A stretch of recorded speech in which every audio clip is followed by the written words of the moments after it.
I was telling you that as in each Congress, the AAPA Latino agenda reflects the state-of-the-art updates of the latest business novelties, new technological solutions, and commercial information, and aims to explain the challenges of private operators and public ports in a challenging context. Hoping to have met these objectives, we will move on to the conclusions of the Congress by Ricardo Sánchez, who's the superior official of the Economic Affairs Division of Trade, Integration and Infrastructure at ECLAC, United Nations. Welcome, Mr. Sánchez. Bueno, muy buenas tardes. Good afternoon. I understand you don't want to hear many more things, so we are going to watch a movie that I hope you like. A short video, rather.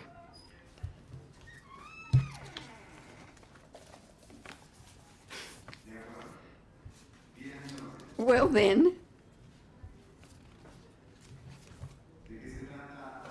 so what is this about? Of presenting some main ideas to finalize this event, which has been so enriching, and I want to thank the organization for trusting in me for this. And to begin with Star Wars is to convey a message of the saga, which I believe is very pertinent to the present times. It is not complicated. Searching for the truth is easy, but accepting it and transforming it is hard. A gigantic challenge, especially in these very difficult times. I think that we can summarize this need in looking for understanding and challenging this reality, and understanding the magnitude of these challenges. And I want to summarize this with something that you are going to find in the document we prepared for this occasion that says, yes, that until not too long ago, a port was simply a place where we exchanged the transportation mode from a ship to a truck or vice versa, or to a railway or railroad, but that this activity transformed into an industry, into a true industry that has added value, that is integrated to the supply chain, that receives continuous input of investments, that it plays out in a very highly competitive environment, that has a growing impact on the development of countries, that it creates value with the generation of jobs. From one job that's created in the port industry, 3 are created in the rest of the economy. For every dollar produced at a port, there's a multiplying event that is very important, above 27%, as we have been able to measure, simply of the net effects, to which we have to add the other effects, which are also very important. And what we see and has been discussed throughout this conference is that it is an environment where technology is continuously applied, where innovation reigns, and this makes it equivalent to any other industry, a modern industry. And I would like to say that this transformation that we have experienced, and I felt this during these 2 days of conferences, make it very important to change the way how this port industry that is so important, we need to see how society assumes this industry, which is not very well known, but is so important. It is necessary to change the way how society sees this activity, the way how the activity is regulated by the governments, the way how this industry, this environment engages with the urban environment to which it belongs, and how the companies engage with the state, with the local environment, and how the labor force prepares and performs for these challenges. And to understand these challenges, we have thought about 8 groups of factors that are key in understanding the challenges that prepare us for the future. Of course, all this is developed and explained in a document that is of free access to all participants. But it is very important to consider when understanding that this future that expects and challenges us is of multiple complexities, of many components.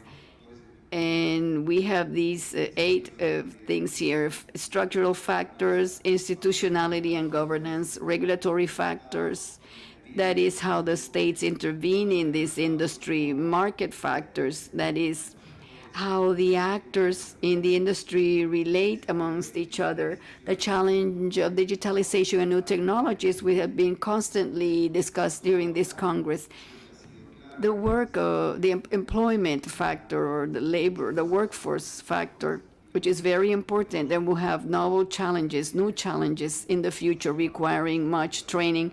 Of course, decarbonization, the process we're experiencing, and always permanent and not always solved environmental challenges, and the facilitation of trade and transportation. And just to mention that when we talk about structural factors, we are talking about those issues that are key or structural for the development of ports, such as nautical accesses, ground accesses, internal and external connection, the social environment, the social peace environment in which the ports moves. And we see that this is also a challenge for the future, and also international conflicts that are not under the control of the ports, but where we continuously have impact on this, the conditions of financing. And one element that I believe is very important, which is the scarcity of data, analysis, statistics, information, that has become a structural issue for the development of ports, and for which is a challenge for the future. It has to be solved. And of course, institutionality, governance. In some of our countries in Latin America, and the majority, possibly perhaps the lack of integration to a strategic vision of development, the lack of political consensus that includes ports and the supply chain in the political agenda, a high-level agenda. And this is key. It shouldn't be something secondary. It is a key factor. And this leads us to the need of new governance, port governance, and the needs to discuss and solve pending issues in the port-city relation, risk of discussing the true role of the state in port development. What are the regulatory frameworks, the role of public-private associations, among other elements. And I also want to add a key element for me is the establishing and raising awareness of ethical standards, social responsibility, environmental and territorial standards for these challenges of the future. Among the regulatory factors, I have to mention labor relations. We also need to talk about the relation between the state and the privates in the concession contracts, in the flexibility or rigidity in these concession contracts, in their non-completeness, in the mechanisms for defending the competition, promoting healthy and fair competition, which also requires defense of the competition to prevent a lack of, we're seeing both extremes in terms of competition in both areas, in the Latin America and Caribbean region. Within market factors, we see the configuration of port terminals, the operators of ground transportation. We are seeing how these trends lead to greater requirements from the ports, the greater needs for investment, and also less revenues to finance those needs for investment, which have to do with the reconfiguration between the shipping lines, the terminals, and even ground transportation.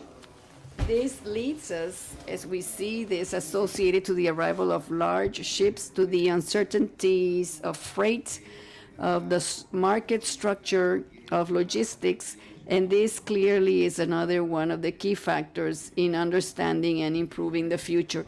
Digitalization and new technologies has always been present throughout this event. Perhaps to mention that it is a trend that has no return, but is also threatened and takes us or leads us to a future challenge, which is the need to reinforce the security systems and to be aware of the new cyber crimes that account for almost half of all the crimes against assets that occur in the world. We have seen an exponential growth, especially in recent years, and more especially during the pandemic.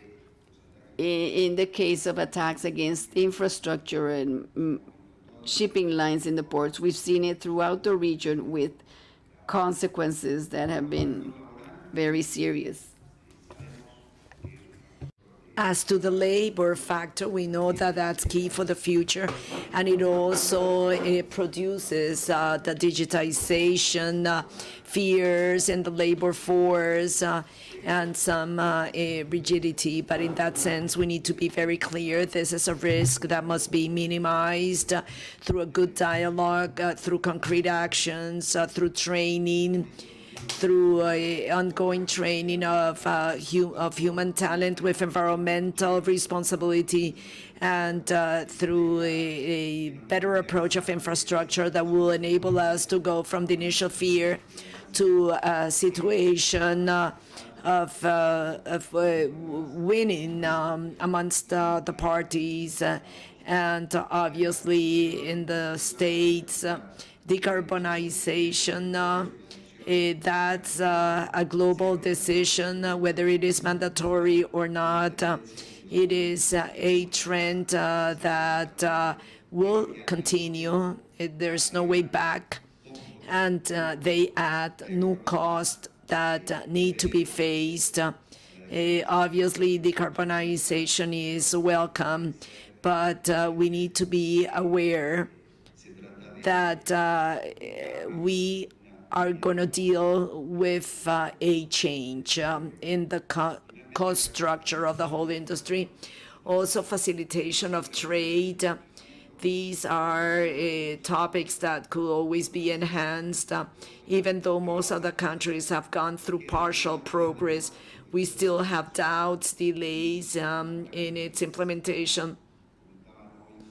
And as it was said today, COVID helped reduce the paper burden, and that in some cases there is a return to previous practices, papers, etc., paperwork, and that needs to be left aside.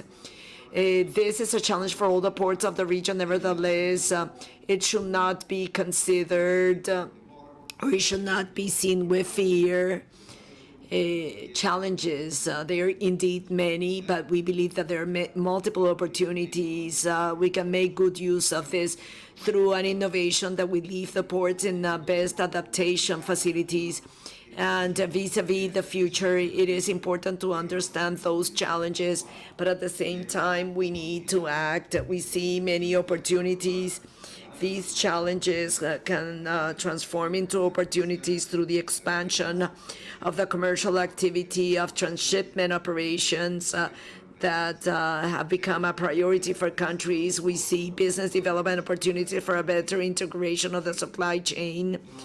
And throughout the port activity, it has been demonstrated that ports have more dynamism, more adaptation capacity, so they are invited to lead the integration of the supply chain from the ports. And we have talked throughout these days of clean energy, green hydrogen, and other sources of energy production. And this requires a vision, this requires a strategic statement, but also the establishment of new skills. In addition to understanding these challenges, it is important to move on to action. And it is also necessary to assume responsibilities immediately, to look after these matters that are opportunities that require action. We believe that ports are going to have a more active role in the strategic vision of the countries that we need to help them build that strategic vision, that we need a more integrated sector, more collaborative, that will be willing to change the corporate culture and to give a better understanding to the relationship with the public sector, with a more proactive, a more positive attitude. So we see that the necessary path in the integration with the port, with the city, with workers, and with the continuous protection of the environment. This is a challenge.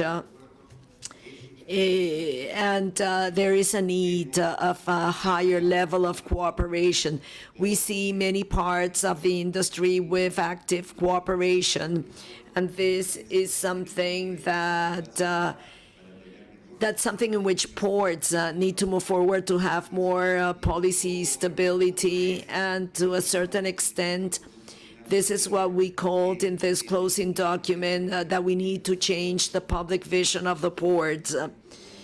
And we are speaking of a change of necessary paradigm in order for these efforts to be developed in the future.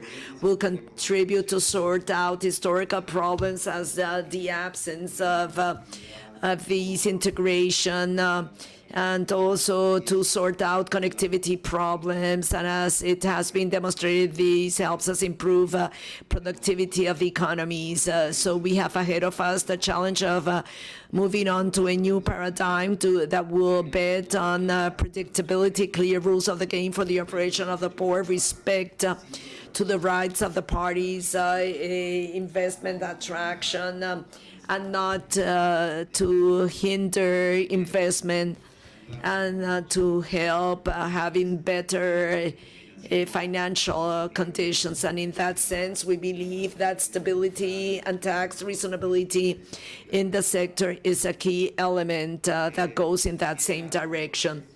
Hence, I would like to propose that in this public-private action, it will be mainly based on an incentive system, and not in rigid requirements, strict as they were in the past, because we are in a changing world. And it's a well-known person said, if we used to think that the change was amazing, it's because we are not imagining how it's change as of tomorrow. Today's change is slow.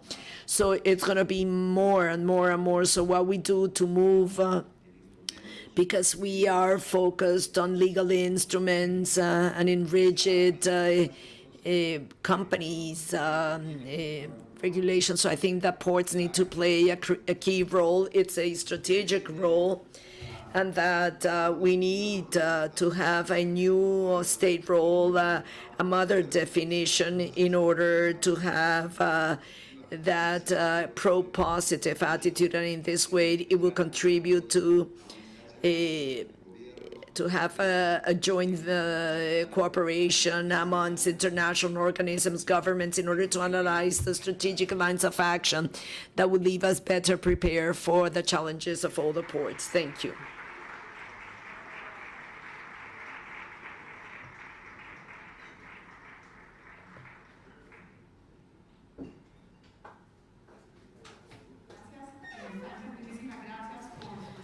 Thank you, Mr. Sanchez, for your closing address. It has been a pleasure to be with you during these 2 days.